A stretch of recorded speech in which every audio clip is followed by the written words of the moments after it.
Buenas noches, damas y caballeros. Bienvenidos a otro encuentro especial. Soy Nero. Antes de comenzar, quiero saber quiénes me acompañan hoy. Comenten desde dónde están viendo y qué hora es por allá. Bueno, vayamos con el primer relato.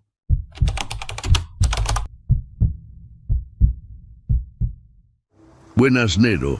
Mi nombre es Hortensia Villanueva y lo que voy a contarles me ha costado años poder decirlo en voz alta sin que se me quiebre la garganta.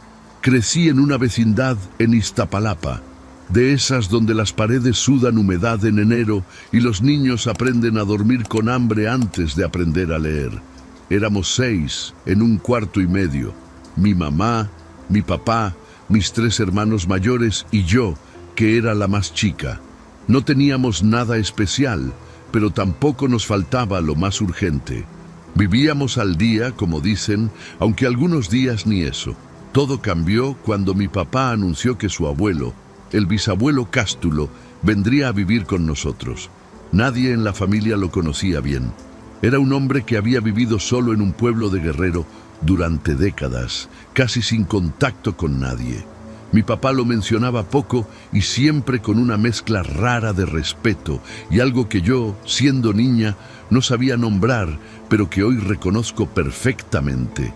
Era miedo. Llegó un martes por la tarde, en camión, con una maleta vieja y una caja de madera que cargaba él mismo. No dejó que nadie la tocara. Era una caja de tamaño mediano, oscura, con marcas talladas que yo nunca había visto. Me acuerdo que la abracé con los 2 brazos durante todo el trayecto de la terminal a la casa, sentado en silencio, con los ojos cerrados, como si rezara o como si escuchara algo que los demás no podíamos oír.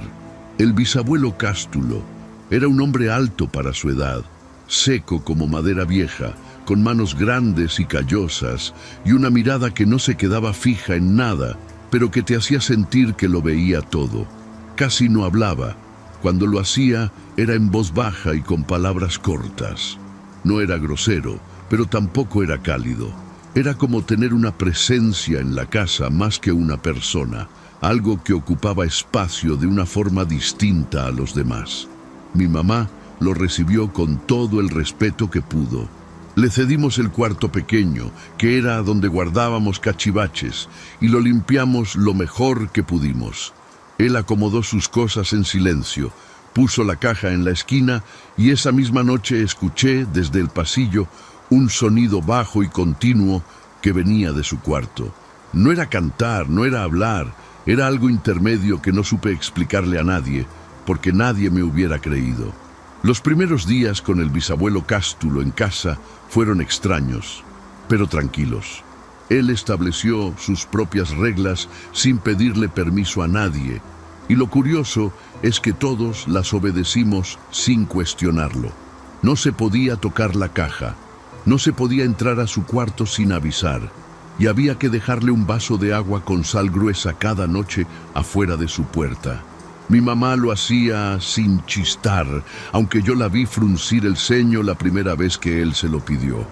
Fue mi hermano Beto el primero en notar algo. Me dijo una mañana, mientras desayunábamos, que había visto al bisabuelo salir al patio a las 3 de la mañana con la caja bajo el brazo, que se había quedado parado en el centro del patio, quieto, durante mucho tiempo, con los ojos abiertos mirando hacia arriba. Beto era de los que exageraban todo, así que no le hice mucho caso. Pero esa semana, mi papá consiguió una chamba que llevaba meses buscando y nadie dijo nada, pero todos lo notamos. Después vino lo del dinero que le encontraron a mi mamá en su bolsa, billetes que ella juraba no haber guardado. Luego la vecina le regaló ropa casi nueva para nosotros sin ninguna razón. Después mi hermano mayor pasó un examen que había reprobado 2 veces. Las cosas buenas empezaron a llegar de a poco, sin escándalo, como si alguien fuera acomodando piezas en silencio desde adentro de la casa. Nadie lo dijo en voz alta, pero todos pensábamos lo mismo. El bisabuelo Cástulo seguía con su rutina. Se levantaba antes del amanecer, pasaba horas en su cuarto, Salía a comer lo poco que pedía y volvía a encerrarse. A veces lo escuchaba murmurar. No eran palabras en español, o al menos no eran palabras que yo reconociera. Tenían un ritmo como si fueran lo mismo repetido muchas veces, como una cuenta, como algo que se le dice a alguien que está escuchando del otro lado de una puerta muy gruesa. Un día me atreví a preguntarle qué había en la caja. Me miró de una forma que no era enojada ni amable. Era una mirada plana, seria, como la de alguien que evalúa si vale la pena explicarte algo. Me dijo solamente esto: es lo que cuida a los que cuidan. No dijo más. Yo no pregunté de nuevo. Tenía como 9 años en ese entonces, pero algo en mi cuerpo entendió que esa respuesta era todo lo que iba a recibir y que era suficiente para no volver a acercarme a esa caja. Los meses pasaron y la situación de la familia mejoró de una manera que no tenía explicación lógica. Mi papá ascendió en el trabajo, mis hermanos encontraron empleos, mi mamá pudo pagar deudas que arrastrábamos desde hacía años. La casa se fue arreglando, primero el techo, luego la estufa, luego una segunda recámara. Nadie hablaba del bisabuelo como la razón de todo eso, pero cuando él tosía fuerte en su cuarto, todos nos callábamos al mismo tiempo, como si supiéramos, sin decírnoslo, que había que tenerle consideración a ese viejo silencioso que cargaba su caja con tanto cuidado. El bisabuelo Cástulo murió un jueves por la madrugada, a las 2:15 de la mañana. No fue dramático. Simplemente dejó de respirar mientras dormía, como si se hubiera apagado en silencio, igual que vivió. Yo tenía 11 años y fui la primera en darme cuenta porque esa noche no escuché sus murmullos desde el pasillo y ese silencio me despertó más que cualquier ruido. Entré a su cuarto y lo encontré con las manos cruzadas sobre el pecho, como si él mismo se hubiera acomodado para irse. Lo que pasó después del entierro fue donde todo empezó a torcerse. Mis hermanos mayores, que ya tenían más confianza en la casa desde que la situación mejoró, decidieron que el cuarto del bisabuelo era espacio desperdiciado. Querían usarlo de bodega primero, luego de cuarto para uno de ellos. Mi mamá no dijo nada, mi papá tampoco. Yo sentí algo apretarse en el estómago cuando escuché la conversación, pero era la más chica y nadie me preguntó mi opinión sobre nada. La caja fue lo primero que movieron. La sacaron del rincón donde el bisabuelo la había tenido durante años y la pusieron en el patio, afuera, como si fuera un trasto viejo. Mi hermano Beto dijo que olía raro y que no quería tenerla adentro. Esa misma noche llovió de una forma extraña. Un aguacero corto pero violento que no venía en ningún pronóstico, y cuando paré de llover, había agua adentro del cuarto, aunque las ventanas estaban cerradas. Nadie lo explicó. Nadie quiso explicarlo. 3 días después, mi hermano Raimundo abrió la caja. La forzó con un desarmador porque tenía un cierre de madera que no cedía fácil. Adentro había cosas que no voy a describir todas. Huesos pequeños que podían ser de animal, tierra negra envuelta en tela, una figura hecha de cera oscura con pelo humano pegado encima y unas tiras de cuero con marcas grabadas iguales a las de la caja. Raimundo se rió. Dijo que era pura brujería de pueblo y tiró todo a la basura. Esa misma semana perdió su trabajo. No fue solo Raimundo. En menos de 2 meses, mi papá tuvo un accidente en la chamba que lo dejó sin poder trabajar por casi 1 año. Mi hermano mayor, Gerardo, se metió en problemas con unas personas que le debía dinero y tuvo que irse de la ciudad. Beto empezó a beber. Mi mamá enfermó de algo que los doctores no supieron nombrar bien, una infección que no respondía a nada y que la tuvo en cama meses. La casa, que habíamos arreglado con tanto esfuerzo, empezó a deteriorarse otra vez, como si los años se le vinieran encima de golpe. Yo observaba todo desde adentro, con una claridad que me espantaba. Tenía 11 años, pero entendía lo que estaba pasando mejor que cualquiera de los adultos en esa casa. Recordaba las palabras del bisabuelo Cástulo: es lo que cuida a los que cuidan. Y entendía, con una certeza fría que se me instaló en el pecho como una piedra, que mi familia había dejado de cuidar, y que lo que fuera que habitaba esa caja y esos rituales, lo que fuera que había traído la prosperidad, ahora estaba cobrando todo lo que les había dado con intereses. La ruina terminó de caer sobre la familia en menos de un año. Mi papá nunca se recuperó del todo del accidente y quedó con una cojera permanente que le impedía trabajar en lo que sabía. Gerardo nunca volvió. De Beto supimos poco a poco menos, hasta que dejamos de saber. Mi mamá salió de la cama, pero ya no era la misma persona. Tenía algo apagado en los ojos que ningún médico supo curar porque no era del cuerpo. La casa volvió a ser el lugar oscuro y apretado que había sido antes de que el bisabuelo llegara, pero ahora además estaba cargada de algo más pesado que la pobreza. Yo cumplí 13 años en medio de todo ese derrumbe. No había fiesta, no había pastel, no había nada. Pero esa noche, sola en el patio, pensé en el bisabuelo Cástulo con una seriedad que no era normal para una niña de mi edad. Pensé en cómo lo habíamos tratado, con respeto, aunque no lo entendiéramos. Pensé en el vaso de agua con sal que mi mamá le ponía cada noche sin chistar. Pensé en que nadie en la familia había vuelto a hacer nada parecido desde que murió. Y entendí que el problema no era lo que había en la caja, sino lo que habíamos dejado de ser cuando ya no nos convenía seguir siéndolo.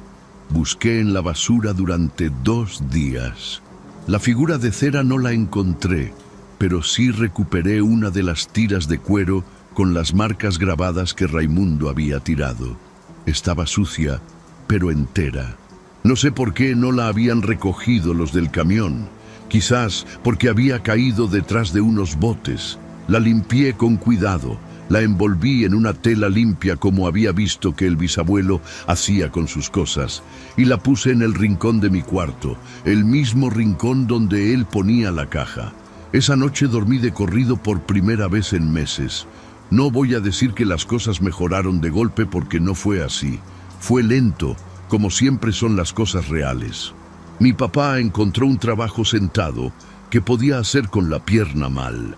Mi mamá fue recuperando algo de su ánimo. Poco, pero algo. La casa dejó de sentirse como un lugar que se estaba cayendo y empezó a sentirse simplemente como un lugar pobre, que es distinto. Yo seguí cuidando esa tira de cuero con las marcas, limpiándola, poniéndole agua con sal los jueves por la noche, que era el día que el bisabuelo había muerto, sin saber exactamente qué hacía, pero sintiendo lo correcto. Tengo 34 años hoy. Vivo sola. Mis hermanos están desperdigados y cada quien carga con lo suyo. Mis papás están viejos y con salud quebrada, pero vivos. La tira de cuero todavía está en mi cuarto, en su rincón, envuelta en tela limpia que cambio cada mes. Nunca le he explicado esto a nadie que no fuera a entenderlo, porque la mayoría de la gente necesita que las cosas tengan una lógica que quepa en palabras simples. Y esto no la tiene. Lo que sé es que el bisabuelo Cástulo no trajo brujería a esa casa. Trajo un trato y los tratos se mantienen o se rompen. Lo que me quedó de todo esto no es miedo, aunque miedo también hubo. Lo que me quedó es una comprensión que cargo todos los días. Que hay cosas que nos cuidan mientras las cuidamos, fuerzas o presencias o pactos que no necesitan que los entendamos, solo que los respetemos. Mi familia no pudo con eso cuando ya no lo necesitaba. Yo sí pude. Y a veces, en las noches quietas, cuando pongo el vaso de agua con sal en el rincón y apago la luz, siento que en algún lugar el bisabuelo Cástulo sabe que al menos una de nosotros aprendió la lección.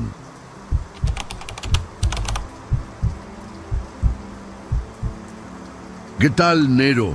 Mi nombre es Celedonio Barragán y lo que les voy a contar pasó hace apenas unos meses. Todavía no me explico bien cómo terminé metido en todo eso, pero sé que desde aquel velorio algo en mí cambió.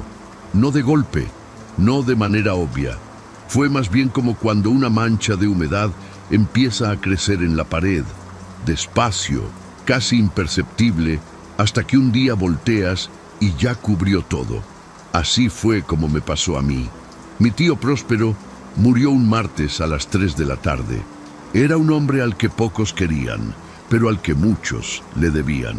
Prestaba dinero con intereses que él mismo llamaba justos, aunque en el barrio lo conocían como el usurero de la calle Magnolias. Nunca fue un hombre cariñoso ni generoso. Era seco, calculador, de esos que te miran fijo cuando hablas, como si estuvieran sumando algo mientras tú hablas. Murió de un infarto fulminante, solo en su cuarto, rodeado de papeles y cajitas de metal. Me enteré por mi mamá, que me llamó esa misma tarde. Me dijo que el velorio sería en casa del muerto, no en una funeraria, porque así lo había pedido él en vida. Eso ya me pareció raro desde el principio, pero tampoco era el tipo de cosa por la que uno hace preguntas. En nuestra familia, las cosas raras se aceptaban sin cuestionarlas demasiado. Mi mamá me pidió que fuera, que representara a la familia de su lado. Me resistí un poco, pero al final accedí. Siempre accedía. Llegué a la casa de mi tío pasadas las 8 de la noche. Era una casona vieja en una colonia que en algún momento debió ser próspera, pero que ahora tenía ese aspecto de lugar olvidado, donde los árboles crecen chueco y las bardas están manchadas por el tiempo. Adentro había poca gente, unos vecinos, una señora que decía ser comadre de alguien y mis primos. Eran 3, Abundio, Refugio y la más chica, Dolores. No los había visto en años, pero reconocí sus caras de inmediato. Tenían el mismo gesto serio que su padre. El féretro estaba en la sala principal, sobre una mesa larga cubierta con un mantel oscuro. Lo habían rodeado con velas amarillas, no blancas, lo cual me llamó la atención. También había flores, pero no eran las típicas flores de velorio. Eran flores secas, atadas con listones de colores extraños, como si alguien las hubiera preparado con anticipación para otra ocasión. El ambiente era pesado, no solo por el duelo, sino por algo que no lograba definir. Un olor denso, mezcla de tierra mojada y incienso, que impregnaba cada rincón del lugar. Me acerqué al ataúd a darle el último adiós, más por protocolo que por afecto. El cuerpo de mi tío estaba sereno, bien arreglado, con las manos cruzadas sobre el pecho, pero fue cuando vi lo que tenía entre los dedos que sentí el primer escalofrío de esa noche. No era un rosario, ni una estampa, ni nada de lo que uno esperaría. Era una moneda, vieja, gruesa, de un metal oscuro que no supe identificar. Y en ese momento, sin saber por qué, no pude dejar de mirarla. Mis primos me recibieron con una frialdad que no era exactamente hostilidad, pero tampoco era calidez. Abundio, el mayor, me dio la mano con firmeza y me miró un segundo de más antes de soltarla. Refugio apenas asintió con la cabeza. Dolores, en cambio, me sonrió, pero era una sonrisa rara, como de quien sabe algo que tú no sabes y disfruta esa ventaja en silencio. Me ofrecieron café y algo de comer, lo cual acepté porque no había cenado. Nos sentamos en la cocina, lejos del cajón.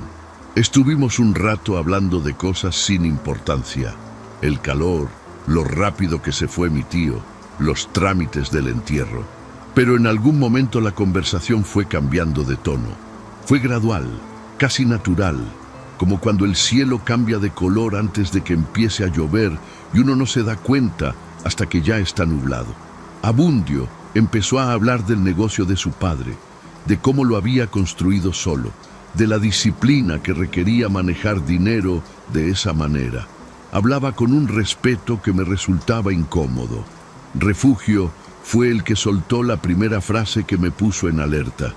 Dijo algo así como que el dinero que su papá manejaba no era dinero común, que tenía historia, que había pasado por manos desesperadas, que cargaba con algo que uno no podía simplemente guardar en una caja y ya. Yo pensé que estaba hablando en sentido figurado, que era su manera de procesar el duelo. Asentí sin decir mucho, como hace uno cuando no entiende bien, pero tampoco quiere preguntar demasiado en un velorio. Fue después de la medianoche cuando la casa se quedó casi vacía. Los vecinos se fueron, la comadre se fue, y quedamos solo nosotros cuatro. Fue entonces cuando Abundio me pidió que lo acompañara al patio trasero. Dijo que había algo que quería mostrarme, que era parte de los preparativos del entierro. Algo familiar, dijo. Algo que yo, como parte de la sangre de Próspero, tenía derecho a conocer. Esa palabra derecho me sonó extraña, pero lo seguí igual.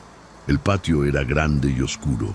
Había un árbol viejo en el centro, un fresno con el tronco retorcido, y alrededor de su base la tierra estaba removida en varios puntos, como si hubieran estado cavando recientemente. Había marcas en el suelo, trazadas con algo blanco, cal o yeso, formando figuras que yo no reconocí de inmediato. No eran letras ni cruces, eran más bien como mapas o como diagramas de algo que tenía una lógica propia. El olor a tierra era mucho más fuerte ahí afuera que adentro de la casa. Dolores trajo una lámpara de mano y la encendió apuntando hacia la base del árbol. Ahí, hundida entre las raíces, había una lata vieja, de esas de café, oxidada y sellada con cera. Abundio me explicó entonces, con una calma que me heló la sangre, que cada cierto tiempo enterraban parte del dinero junto con una ofrenda para purificarlo, para devolverle algo a lo que él llamó, sin ninguna vergüenza, el origen del pacto. Y mientras hablaba, los tres me miraban, no como si me estuvieran invitando, sino como si ya me hubieran elegido. Intenté mantener la calma. Me dije a mí mismo que eran supersticiones, que el duelo hace cosas raras en la gente, que mis primos simplemente habían crecido dentro de una dinámica enferma y que eso tenía una explicación racional. Pero por dentro algo se estaba moviendo, algo que no lograba nombrar. Era como una presión detrás de los ojos, un zumbido muy bajo que empezó a sentirse desde que estábamos parados frente a ese árbol. Traté de atribuirlo al cansancio, al café, al incienso. Me mentí bien esa noche. Abundio me explicó que su padre había sido el guardián del pacto durante más de 30 años, que antes que él lo había sido su abuelo y antes que su abuelo, alguien más cuyo nombre ya nadie recordaba con claridad. El guardián era el encargado de recibir el dinero, de administrarlo, de realizar las ofrendas en los momentos que el pacto exigía y de mantener el ciclo activo. Sin guardián, dijo, el dinero se pudre, y cuando el dinero se pudre, algo regresa a cobrar lo que se le debe. Lo dijo así, sin dramatismo, como quien explica el funcionamiento de una bomba de agua. Refugio fue el que me dijo directamente que ninguno de los tres podía ser el siguiente guardián. Que el pacto no funcionaba con hijos directos del muerto, sino con alguien de la misma sangre, pero de una rama distinta. Alguien que no hubiera tocado ese dinero ni se hubiera beneficiado de él.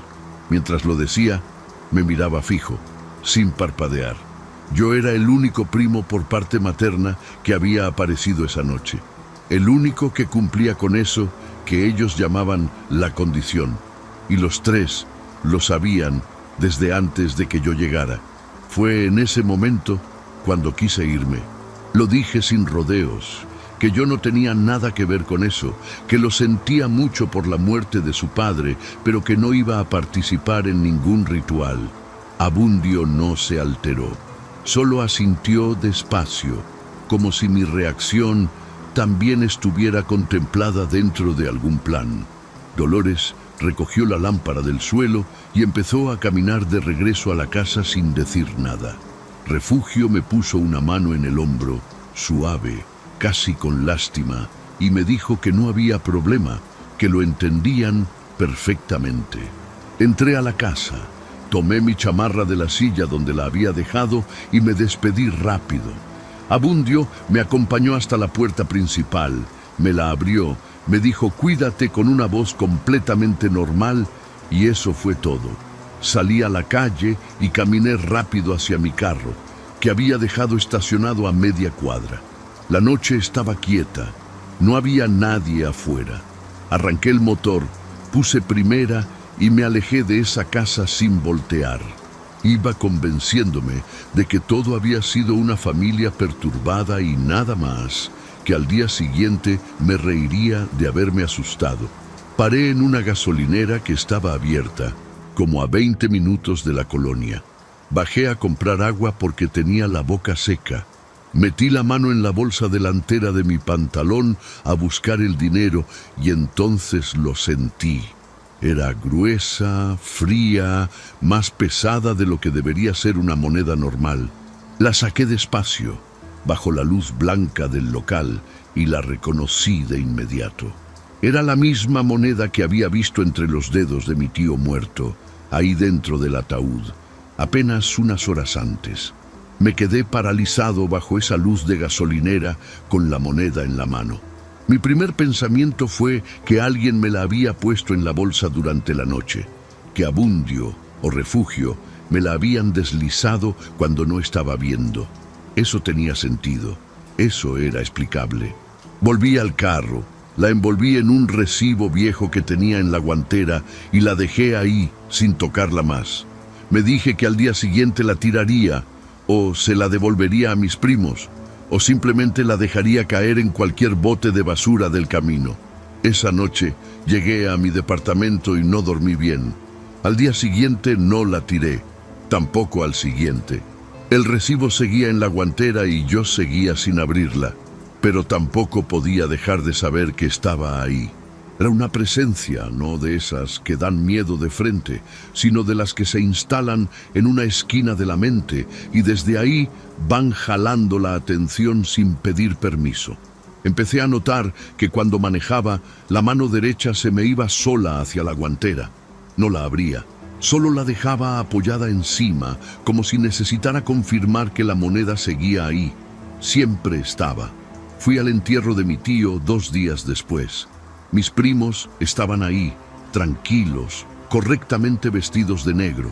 No me dijeron nada sobre lo del patio ni sobre la moneda. Abundio me saludó como si fuera la primera vez que nos veíamos en meses, con esa normalidad desconcertante que ya le conocía. Yo tampoco dije nada. Estuve parado junto a la tumba mientras bajaban el cajón, y todo el tiempo pensé en que el ataúd ya no tenía la moneda dentro. Alguien la había sacado de entre los dedos de mi tío antes de sellar la caja, y yo sabía exactamente dónde estaba. Una semana después de eso comencé a hacer cuentas. No era algo que yo hiciera normalmente. Soy diseñador gráfico, vivo al día. Nunca fui bueno con los números ni me interesaron demasiado. Pero empecé a anotar en un cuaderno cuánto ganaba, cuánto gastaba, cuánto podría ahorrar si dejaba de hacer esto o aquello. Luego empecé a pensar en la gente que conocía que andaba apurada de dinero. Compañeros, vecinos, un cuñado que siempre estaba corto. Me sorprendí a mí mismo calculando cuánto podría prestarles y con cuánto interés. Lo noté. Me asusté. Tiré el cuaderno, pero no tiré la moneda. Eso lo entendí después, cuando ya era demasiado tarde para no entenderlo. Fui al médico. Le dije que estaba ansioso, que no dormía bien, que tenía pensamientos repetitivos. Me recetó algo para dormir y me sugirió terapia. Fui 2 veces a terapia y dejé de ir porque en las sesiones no podía dejar de calcular cuánto me estaba costando cada hora. Eso no era yo. Yo nunca había pensado así, pero cada vez me costaba más trabajo recordar cómo pensaba antes. ¿Cómo era antes de esa noche en la casona? Hace 3 semanas fui a ver a Abundio. No me invitó. Yo fui solo. Yo toqué su puerta. Le devolví la moneda. Se la puse en la mano sin decir mucho y él la recibió sin sorpresa, como si también eso estuviera dentro del plan. Me miró un momento y me dijo una sola cosa antes de cerrar la puerta: que devolverla no cambiaba nada, que el pacto no funcionaba así, que la moneda solo era la señal, no la causa, que lo que había despertado en mí ya estaba ahí desde antes, esperando. Cerró la puerta y yo me quedé parado en la banqueta. Y lo peor de todo es que mientras caminaba de regreso a mi carro, iba calculando cuánto valía esa colonia. Si te está gustando el video, échame la mano con un gracias o hazte miembro del canal. Así me apoyas para seguir subiendo relatos de terror todos los días. Y como miembro, también recibes beneficios exclusivos. Ahora sí, vamos con el último relato.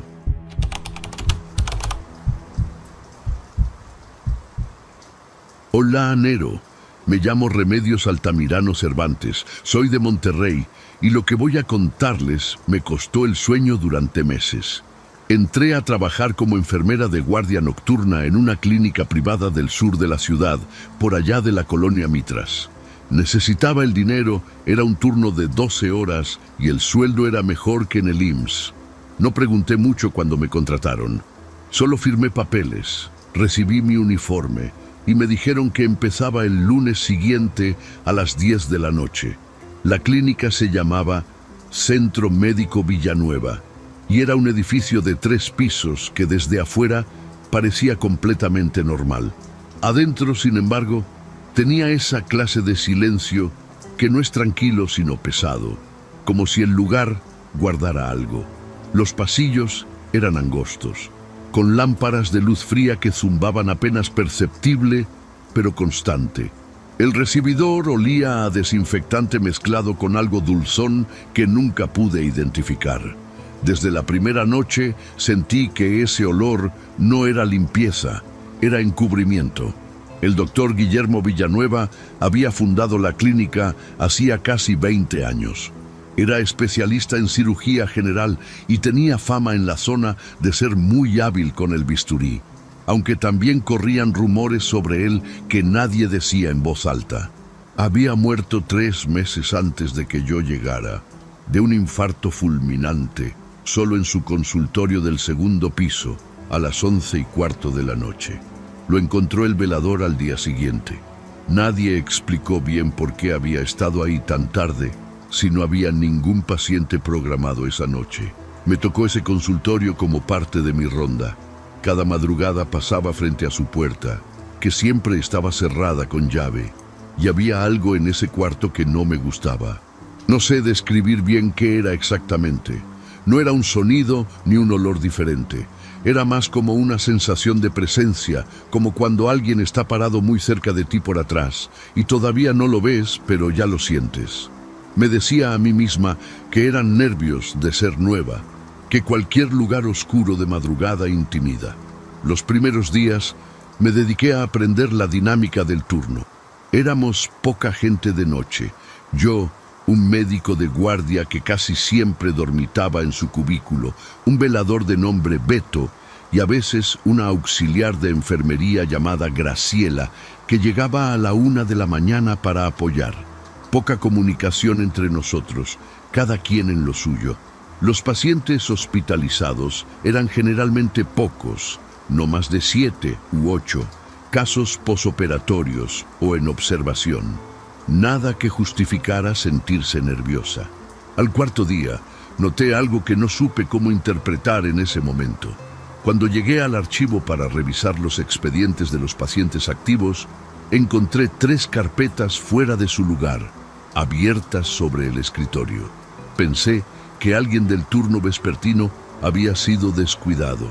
Las acomodé y no le di más importancia, pero al día siguiente estaban revueltas otra vez, exactamente igual, las mismas 3 carpetas, en el mismo escritorio, abiertas en las mismas páginas.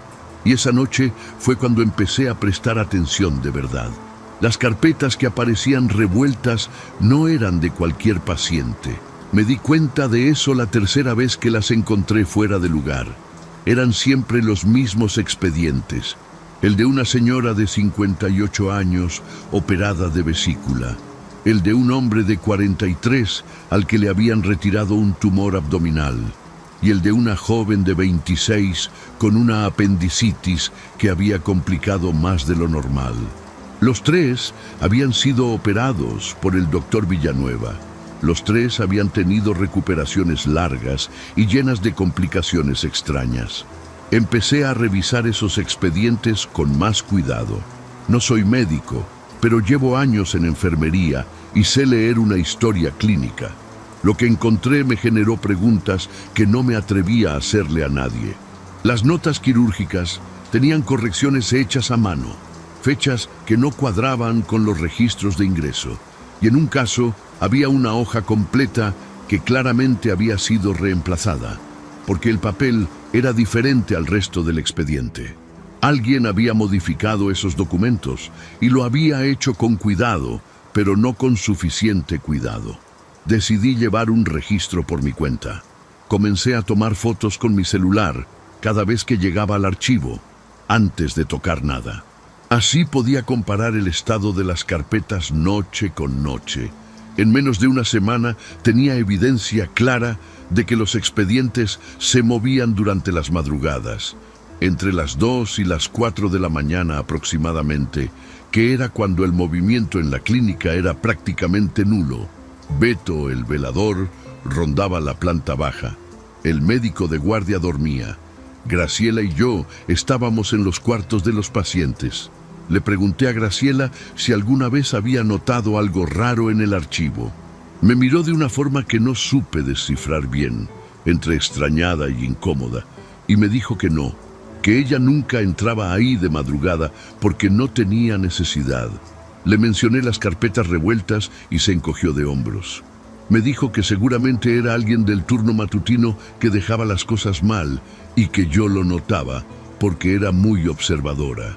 Su respuesta fue demasiado rápida, demasiado tranquila, como si hubiera ensayado qué decir si alguien preguntaba. Hablé también con Beto una noche de manera casual, mientras los dos tomábamos café en la pequeña cocineta del primer piso cerca de las 3 de la madrugada. Le pregunté si había visto a alguien entrar al archivo en sus rondas nocturnas. Se quedó callado un momento antes de contestar. Me dijo que a veces escuchaba pasos en el segundo piso cuando él estaba abajo, pero que cuando subía a revisar no había nadie. Dijo que ya estaba acostumbrado. Lo dijo con una normalidad que me heló la sangre, como si llevar años escuchando pasos de nadie fuera algo completamente razonable. Esa misma noche, cerca de las 3:30 de la madrugada, decidí quedarme sentada dentro del archivo con la luz apagada. Dejé la puerta entreabierta y esperé. Estuve ahí casi 40 minutos sin que pasara nada. Estaba a punto de rendirme cuando escuché algo. No eran pasos exactamente. Era más como el sonido de papeles moviéndose, el roce seco de hojas de papel, viniendo del pasillo de junto donde estaban archivados los expedientes más antiguos. Y ese sonido no lo estaba haciendo nadie que yo pudiera ver. Me quedé paralizada en esa silla durante lo que me parecieron varios minutos, aunque probablemente fueron menos de 30 segundos. El sonido de papeles continuó, pausado y metódico, como alguien que hojea documentos con calma y propósito. Me levanté despacio, empujé la puerta del archivo y encendí la luz del pasillo de golpe. No había nadie, pero las carpetas de los 3 expedientes estaban abiertas sobre el librero, perfectamente colocadas una junto a la otra, cuando yo misma las había guardado cerradas antes de sentarme a esperar. Alguien o algo las había sacado mientras yo estaba en el cuarto de al lado. A partir de esa noche, empecé a investigar por mi cuenta lo que podía. Busqué en internet el nombre del doctor Villanueva junto con palabras como demanda, negligencia, queja. Encontré poco, pero suficiente. Había una nota en un foro local de Monterrey donde alguien con usuario anónimo mencionaba que un familiar había sido operado en esa clínica y que la recuperación había sido anormalmente complicada, con infecciones que el médico explicaba de manera vaga. También encontré una queja ante la CONAMET que había sido archivada sin resolución 2 años antes de que el doctor muriera. Los 3 pacientes de los expedientes revueltos correspondían exactamente al periodo de esas quejas. Una noche llegué al archivo y encontré algo diferente. Además de las carpetas de siempre, había una cuarta sobre el escritorio que antes nunca había aparecido. Era el expediente de una paciente de nombre Consuelo Reyes Garza, operada hacía 4 años de una hernia. Había muerto durante el posoperatorio. La causa oficial registrada era un paro cardiorrespiratorio por complicaciones anestésicas. Pero alguien había marcado con lápiz, muy tenuemente, una línea debajo de la nota quirúrgica, señalando una cantidad de medicamento que con mis años de experiencia reconocí inmediatamente como incorrecta. Era el doble de lo que debería haberse administrado. Fotografié todo. Esa noche no pude concentrarme en nada más. Seguí haciendo mis rondas de manera mecánica, revisando signos vitales, anotando en los registros, pero mi cabeza estaba en otro lugar. A las 4:20 de la madrugada, mientras caminaba por el pasillo del segundo piso de regreso a la estación de enfermería, pasé frente al consultorio del doctor Villanueva. La puerta estaba cerrada como siempre, pero había luz adentro. Una franja de luz amarilla salía por debajo de la puerta. Esa puerta tenía llave y yo no la tenía. Nadie del turno nocturno la tenía. Me acerqué despacio, puse la mano en la manija sin saber bien qué esperaba. Estaba fría, mucho más de lo que debería estar considerando la temperatura del pasillo. La giré y la puerta cedió. Estaba abierta. Adentro, el consultorio estaba exactamente como lo habían dejado desde la muerte del doctor. Su escritorio, su silla, los diplomas en la pared, una lámpara de escritorio encendida. Y sobre el escritorio, abierto y con varias páginas marcadas, estaba un libro de registros quirúrgicos que yo nunca había visto antes. Las páginas marcadas correspondían a fechas específicas, las mismas fechas que aparecían alteradas en los expedientes. Me quedé de pie frente a ese escritorio sin tocar nada. Las páginas del libro no se movían, no había corriente de aire, todo estaba quieto. Pero mientras lo miraba, con esa lámpara encendida en un consultorio que llevaba meses cerrado, entendí que lo que estaba pasando en esa clínica no era mi imaginación ni descuido de nadie. Alguien quería que esos documentos fueran encontrados. Alguien quería que las irregularidades salieran a la luz. Y ese alguien llevaba meses haciendo su ronda puntualmente cada madrugada, sin que nadie más lo notara o quisiera notarlo. Esa misma noche, antes de que terminara mi turno, saqué fotografías de cada página marcada en ese libro de registros quirúrgicos. Eran más de 20 intervenciones documentadas con anotaciones al margen, escritas con la letra del doctor Villanueva, que contradecían las versiones oficiales registradas en los expedientes de los pacientes. Dosis incorrectas, procedimientos modificados sin justificación clínica, complicaciones descritas como inevitables cuando claramente habían sido provocadas por decisiones quirúrgicas cuestionables. Era un registro paralelo que él mismo había mantenido, escondido, como si una parte de él supiera perfectamente lo que estaba haciendo mal. Al día siguiente, antes de dormir, organicé todas las fotografías y redacté un documento explicando cronológicamente lo que había encontrado. Lo mandé por correo electrónico a la CONAMED, a la Secretaría de Salud de Nuevo León y a un periodista de un medio local que había cubierto temas de negligencia médica anteriormente. No esperaba que pasara nada rápido. Estas cosas tardan, pero necesitaba que alguien más tuviera esa información, que no se quedara solo conmigo, porque yo era una enfermera de guardia nocturna sin ningún poder real dentro de ese sistema, y lo sabía perfectamente. Seguí yendo a trabajar mientras esperaba respuesta. Las semanas siguientes fueron tensas. El libro de registros desapareció del consultorio del doctor Villanueva la noche después de que lo encontré, como si alguien lo hubiera recogido o como si nunca hubiera estado ahí. Pero yo tenía las fotos. Los expedientes dejaron de aparecer revueltos.